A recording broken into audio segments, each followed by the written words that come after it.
गरीब की राखी। माँ, आज मैं भैया के लिए कार्टून वाली राखी लूंगी।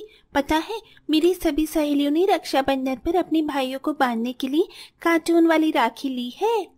हाँ बेटा, तुम भी अपने भैया के लिए कार्टून वाली राखी ही लेना, ठीक है? अंजू अपनी माँ शारदा के साथ रक्षाबंधन पर अपने भाई जतिन को राखी बांधने के लिए राखी खरीदने के लिए एक दुकान पर जाती है, जहाँ उसे सुंदर सी राखी अपने भाई के लिए पसंद आती है। माँ, मैं भैया को यही वाली राखी बांधूंगी। अंकल, मुझे वाली राखी दे दीजिए। ठीक है बहन जी, आपके 200 रुपए हुए। क्या 200 रुपए? भैया, मेरे पास तो सिर्फ 10 रुपए ही है। अरे बहन जी, राखी खरीदने के लिए आई हैं या आलू प्याज? जब पैसे होते नहीं हैं तो दुकान वालों का टाइम क्यों फोकट में बर्बाद करती हैं? यानी जाइए यहाँ से। दुकान वाला अंजू और शारदा की बेइज्जती करके उसे वहां से भगा देता है, जिसके चलते बेचारी शारदा अपने बेटे जतिन के लिए एक 5 रुपए का मामूली सा कलावा ही खरीद लेती है। माँ, मैं जतिन भैया के लिए उनकी पसंद की राखी तो नहीं खरीद पाई, लेकिन उनके पसंद का ये मिल्क केक तो खरीद सकती हूँ ना? बेटा, ये मिल्क केक 500 रुपए का है और मेरे पास तो अब सिर्फ 5 रुपए ही बचे हैं। इसका मतलब हर साल की तरह इस साल भी राखी पर मैं और भैया हंसी खुशी राखी नहीं बना पाएंगे। माँ, हमारे साथ ही ऐसा क्यों होता है? हम औरों के भाई बहनों की तरह अच्छे से रक्षाबंधन क्यों नहीं बनाते हैं? ये कहते हुए बेचारी अंजू की आंखों में आंसू आ जाते हैं। ऐसे ही 2 दिन गुजर जाते हैं और आज रक्षाबंधन का त्योहार होता है, जहां सभी अमीर बहन भाई नए नए कपड़े पहनते हैं। बहनें अपने भाई को उनकी मनपसंद राखियां बांधती हैं और सभी बहन भाई एक दूसरे का अच्छी अच्छी मिठाइयों से मुंह मीठा करते हैं और आखिर में भाई अपनी बहनों को उनके मनपसंद गिफ्ट देता है। वहीं बेचारे ये गरीब बच्चे रूखी सूखी रक्षाबंधन बना रहे होते हैं। भैया, मुझे माफ कर देना, मैं इस बार भी आपके लिए कोई आपकी मनपसंद राखी नहीं ला पाई और ना ही मिठाई। कोई बात नहीं छोटी, जरूरी नहीं है ना कि हम रक्षाबंधन महंगी महंगी मिठाइयों और अच्छी राखियों से ही मनाएं। तूने मुझे दिल से कलावा बांधा और अपने हाथों से चीनी से मुंह मीठा करवा दिया, यही मेरे लिए काफी है। ये गरीबी भी कैसे होती है ना, छोटे छोटे बच्चों को भी कम उम्र में इतना समझदार बना देती है। अगले दिन दोनों गरीब भाई बहन जैसे ही स्कूल जाते हैं, ये देखो, मेरे भैया ने मुझे कितनी सुंदर घड़ी दी है, पूरी 2000 रुपए की है। पता है, ये राखी मेरे लिए मेरी बहन कहाँ से लेकर आई है। इस क्लास में सबसे सुंदर राखी है मेरी। जहां क्लास में सभी बच्चे अपने अपने भाई बहनों के साथ रक्षाबंधन बनाने के बाद उनकी बनी हुई राखी और दिए हुए तोहफों को दूसरे को दिखा रहे थे, वहीं बेचारी जाती है और रंजू क्लास के कोने में गुमसुम बैठी होती है। ऐसा कब तक चलेगा? हम कब तक अपने बच्चों को यूं ही छोटी छोटी चीजों के लिए रास्ता देखेंगे? हम उन्हें आज तक कुछ भी नहीं दे पाए, यहाँ तक कि रक्षाबंधन पर भी मेरे दोनों बच्चे इतने ज्यादा दुखी होते हैं। शारदा, तुम तो जानती हो ना कि मैं एक फैक्ट्री में मामूली मजदूर हूँ। दिन का मुश्किल से 100-200 रुपए कमा पाता हूँ। इन 100 रुपए में मुझे घर का खर्च चलाना होता है, बच्चों की स्कूल की फीस भरनी होती है और अब तो मुझ पर दूध का खर्चा भी बढ़ गया है। कभी कभी तो लगता है कि हम अपने तीनों बच्चों को कभी भी कोई खुशी नहीं दे पाएंगे। सच में कितने बेबस माँ बाप हैं हम। अपनी गरीबी के चलते शारदा और मनमोहन आज तक अपने दोनों बच्चों को कोई भी खुशी नहीं दे पाते। वहीं कुछ महीना पहले ही शारदा ने अपने दूसरे बच्चे को भी जन्म दिया होता है। उसके चलते अब उन पर तीसरे बच्चे का भी खर्चा बढ़ जाता है। बड़ी मुश्किल से गरीबी में जैसे तैसे कर पूरा परिवार रूखी सूखी खाकर अपनी जिंदगी जीता है। ऐसे ही समय गुजरता है और फिर एक बार और रक्षाबंधन का त्योहार आने वाला होता है। बच्चों, जैसे कि आप जानते हो कि कुछ दिनों में रक्षाबंधन आने वाला है, इसीलिए स्कूल में एक राखी कंपटीशन ऑर्गेनाइज किया गया है। जिस भी बच्चे की राखी सबसे अच्छी होगी उसे स्कूल की तरफ से एक बहुत अच्छा प्राइज मिलेगा। राखी कंपटीशन का नाम सुन सभी बच्चों के साथ ज्योति और अंजू भी काफी खुश हो जाते हैं, जिसके बाद वो घर आकर सारी बात अपनी माँ शारदा को बताते हैं।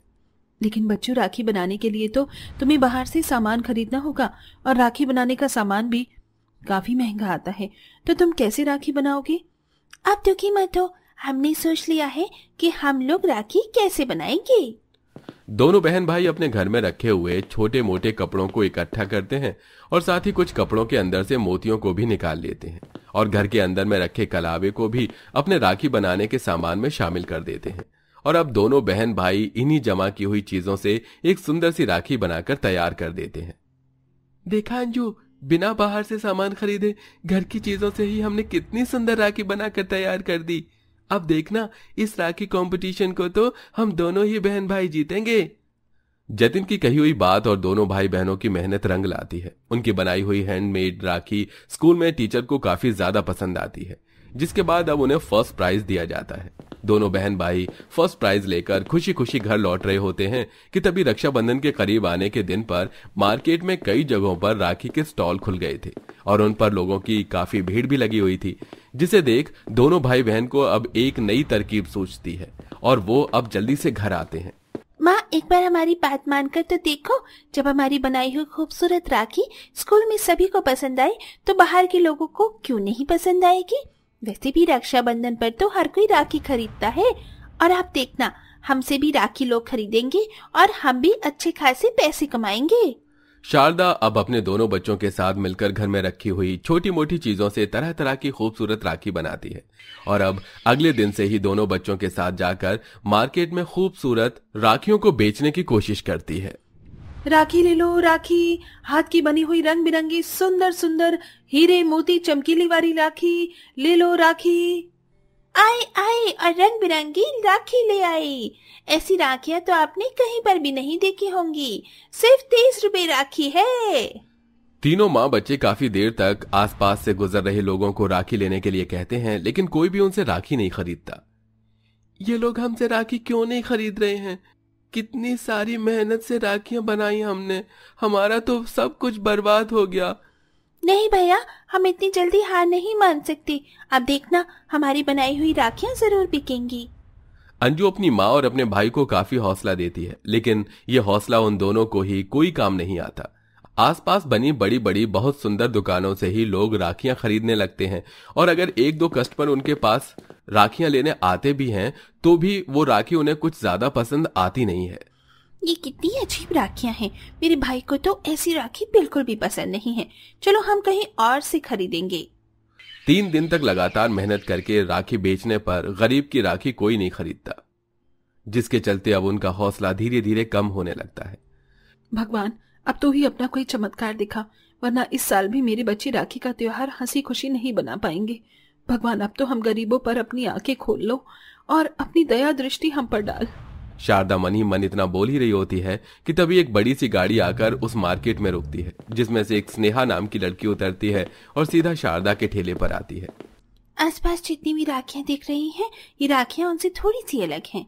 हाँ, है सब, क्योंकि इन राखियों को हमने अपने हाथों से बनाया है। क्या सच में ये राखी इन्होंने अपने हाथों से ही बनाई है? ये थोड़ी अलग जरूर है, लेकिन दिखने में काफी ज्यादा सुंदर है। मेरे दोनों भाइयों को ये राखी जरूर पसंद आएगी। आप एक काम करिए, ये वाली 2 राखियां मुझे पैक करके दे दीजिए। ये लीजिए, आपकी दोनों राखियों की पूरे 60 रुपए कीमत हुई। इतनी सुंदर राखियां, वो भी सिर्फ 60 रुपए में? क्या बताएं मैडम जी, 3 दिन हो गए हमें राखी बेचते हुए, लेकिन किसी ने भी हमसे एक भी राखी नहीं खरीदी। आप अभी तक की हमारी पहली कस्टमर हैं। न जाने लोग हमसे राखियां क्यों नहीं खरीदते हैं। शारदा की बात सुन स्नेहा इधर उधर देखने लगती है, जिसे देख स्नेहा ये समझ जाती है कि लोग शारदा से राखियां क्यों नहीं खरीद रहे हैं। मैं जानती हूँ कि लोग आपसे राखी क्यों नहीं खरीद रहे हैं। दरअसल मैं एक बिजनेस वुमेन हूँ और अच्छी तरह से जानती हूँ कि कैसे एक बिजनेस को डेवलप किया जाता है। आपके आसपास इतनी सारी राखियों की शॉप है, वो भी इतनी अच्छी अच्छी, तो जाहिर सी बात है कि लोग अच्छी जगह से ही राखियां खरीदेंगे। और जहाँ पर एक ही चीज की इतनी सारी दुकान हो तो वहां पर तो किसी एक की ही बिक्री ज्यादा कम होना आम ही बात है। मैडम जी, अब हमें क्या करना चाहिए? आप किसी ऐसी जगह पर अपनी बनाई हुई राखियां बेचें जहां पर लोगों को इसकी जरूरत हो।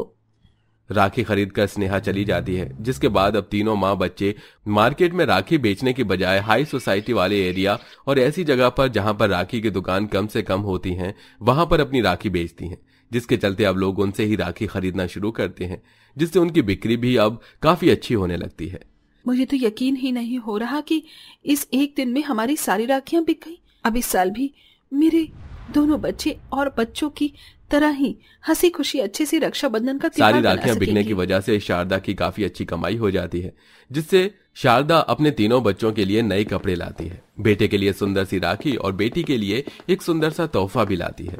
और अब दोनों बच्चे रक्षाबंधन के दिन नए नए कपड़े पहनते हैं और हंसी खुशी रक्षाबंधन का त्योहार मनाते हैं। देखा भैया, इस साल मैंने आपको आपकी मनपसंद राखी बांध दी। मैं भी तुझे तेरा तोहफा दे दिया, अब ऐसे ही हर साल रक्षाबंधन मनाएंगे। अपने दोनों बच्चों को इतना खुश देख शारदा काफी खुश हो जाती है, जिसके बाद शारदा बचे हुए पैसों से खाने पीने की एक छोटी सी दुकान खोलती है और अब दोनों पति पत्नी मिलकर अपनी मेहनत से उसी दुकान को आगे बढ़ाते हैं और अपने तीनों बच्चों को एक अच्छा जीवन देते हैं।